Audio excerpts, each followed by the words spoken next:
অনেক দিন আগে মস্ত বড় এক বটগাছের নিচে বাস করত এক পাতিহাঁস। সে সারাদিন নদীতে খাবার সংগ্রহ করত। একদিন সন্ধ্যায় সে বাসার দিকে যেতে যেতে বলল, সারাদিন একা একা আর কতদিন খাবার সংগ্রহ করব? কবে যে আমার ছানা হবে, আমায় মা বলে ডাকবে, তাদের সাথে খেলবো, মজা করব, ছানাদের সাথে নিয়ে এখানে ওখানে ঘুরতে যাব। এসব বলতে বলতে হাঁস তার বাসার সামনে এসে পৌঁছায়। বাহ, আজ এত তাড়াতাড়ি এসে পৌঁছালাম। কি সব ভাবতে ভাবতে কখন পথ ফুরিয়ে গেল বুঝতেই পারলাম না। সারাদিন অনেক পরিশ্রম করেছি, এখন একটু ঘুমিয়ে নিই। পরদিন সকালে ঘুম থেকে উঠে সে আবার খাবারের সন্ধানে বেরিয়ে পড়ে। এমনিভাবে পাতিহাঁসের দিন কাটতে লাগলো। একদিন রাতে সে একটা ডিম পাড়ে। সকালে উঠে সে বলে, বাহ, অনেকদিন পর তাহলে আমি ছানার মুখ দেখতে পাবো। কি যে মজা লাগছে আমার! কি সুন্দর একটা ডিম পেড়েছি আমি। আমি তো এখন খাবারের খোঁজে যাব। এই ডিম এভাবে রেখে যাব, কেউ যদি চুরি করে নিয়ে যায়? না, এই ডিম রেখে আমি কোথাও যাব না। কিন্তু না গেলে খাবো কি? কি করি এখন? কিছু একটা দিয়ে ঢেকে রেখে যাই।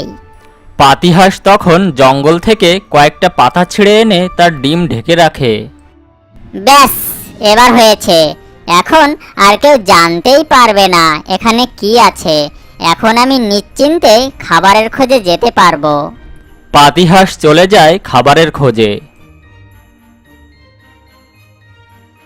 খাবার দাবার খেয়ে সে সন্ধ্যায় তার ঘরে আসে আর পাতা সরিয়ে তার ডিম খোঁজ করে। এই তো, আমার ডিম ঠিকঠাকই আছে, কেউ দেখেনি। এখন ঘুমিয়ে পড়ি। রাতে পাতিহাঁস আবারও একটা ডিম পাড়ে। সকালে উঠে ডিম দেখে। বাহ, আরো একটা ডিম! আমি এখন দুই ছানার মা। কি মজা! আহা, কি আনন্দ! এভাবে পাতিহাঁস এক এক করে 4টি ডিম পাড়ে।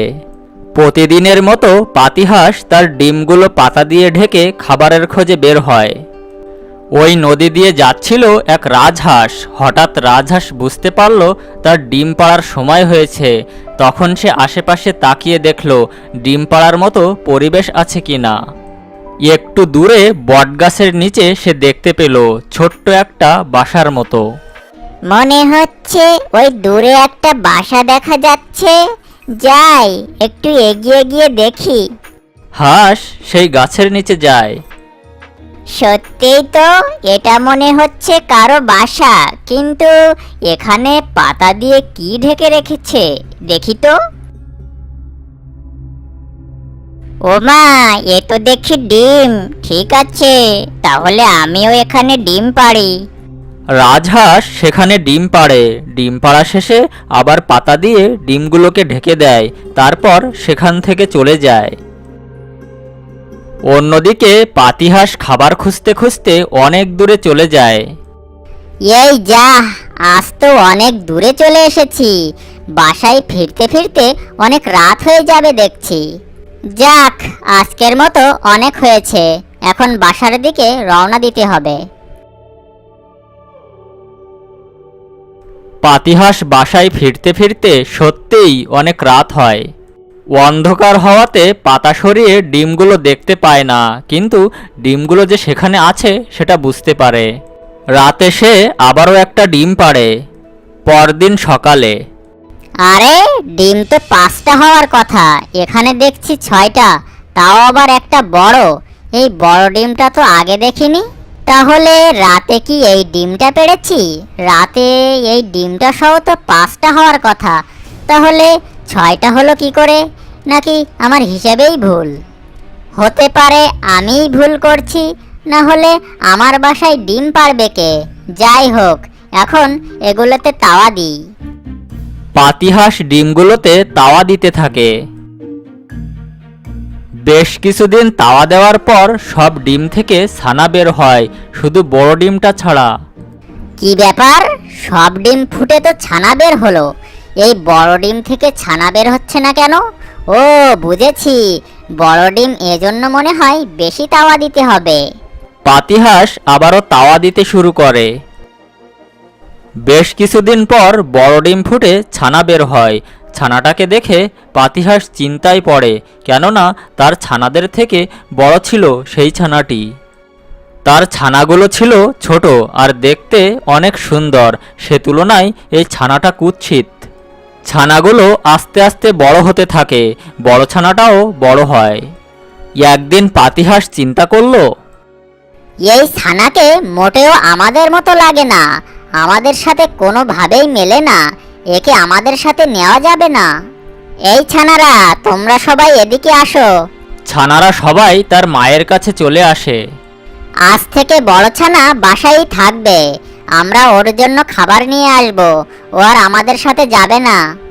ঠিক বলেছ মা, এই কথাটা আমরাও তোমাকে বলতে চেয়েছিলাম, কিন্তু বলার সাহস পাইনি। ও আসলে আমাদের সাথে মানায় না, আমরা সবাই কত ছোট আর কিউট, আর ওকে দেখো কত বড় আর উদ্ভট। চলো, আমি আজ তোমাদের নতুন এক জায়গায় ঘুরতে নিয়ে যাব। এই বড় ছানা, তুমি বাসাতেই থাকবে, কোথাও যাবে না, বলে দিলাম।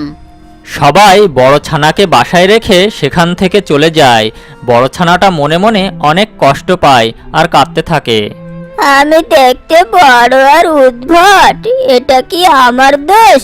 সবাই আমাকে এত ঘৃণা করে, আমাকে ছেড়েই সবাই ঘুরতে গেল। পাতিহাঁস তার ছানাদের নিয়ে অনেক দূরে যায়, সেখানে সবাই খেলতে থাকে।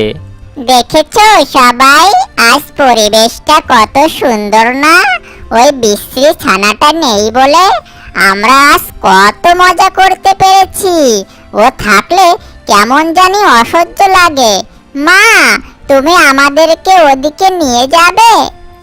ওদিকে আমি যাইনি কখনো, যদি কোনো বিপদ হয়। তাছাড়া আর সন্ধে হতে চলেছে, আমরা কাল যাব, কেমন?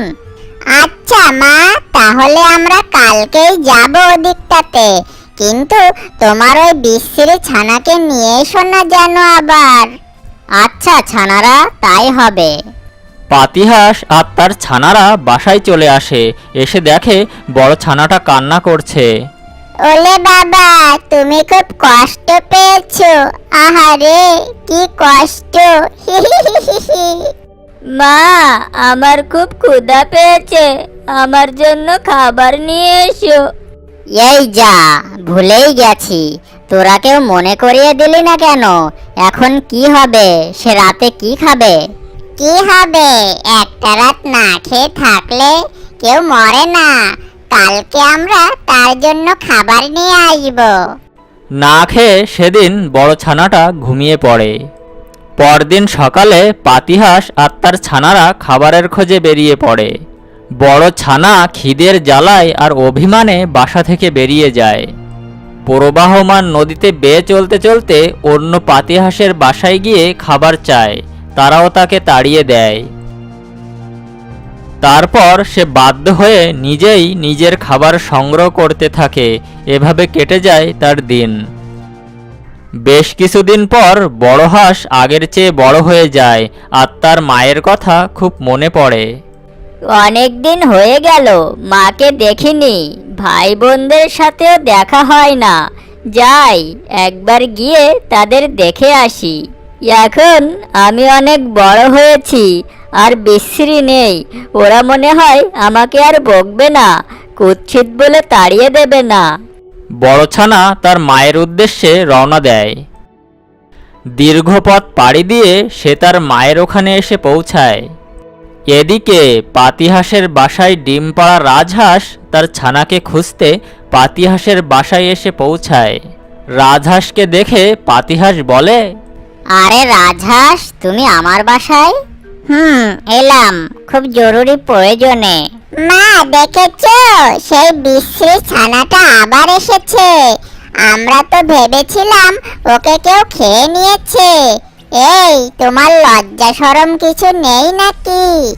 তোমাকে কত অপমান করেছি, না খাইয়ে রেখেছি, তারপরও তুমি আবার এখানে এসেছো? কি তোমরা সবাই তার উপর এরকম অত্যাচার করেছো? তোমরা এত খারাপ? তোমরা শোনো, এই ছানাটা আমার। আমি কয়েক মাস আগে তোমাদের বাসায় ডিম পেড়েছিলাম, সেই ডিম ফুটে এই ছানাটা বের হয়েছে। ওর ওপর তোমরা এত অত্যাচার করেছো, ভাবতেই আমার ঘৃণা হচ্ছে। ভুল হয়ে গেছে রাজহাঁস, আমাকে মাফ করে দাও। কখনোই না, তোমাদের মতো অহংকারী পাতিহাঁসদের কখনোই ক্ষমা করতে নেই। তোমরা এখনই এই এলাকা ছেড়ে চলে যাও। এরপর পাতিহাঁস আর তার ছানারা সেখান থেকে চলে যায়। রাজহাঁস তার ছানাকে নিয়ে তার বাসার দিকে রওনা দেয়।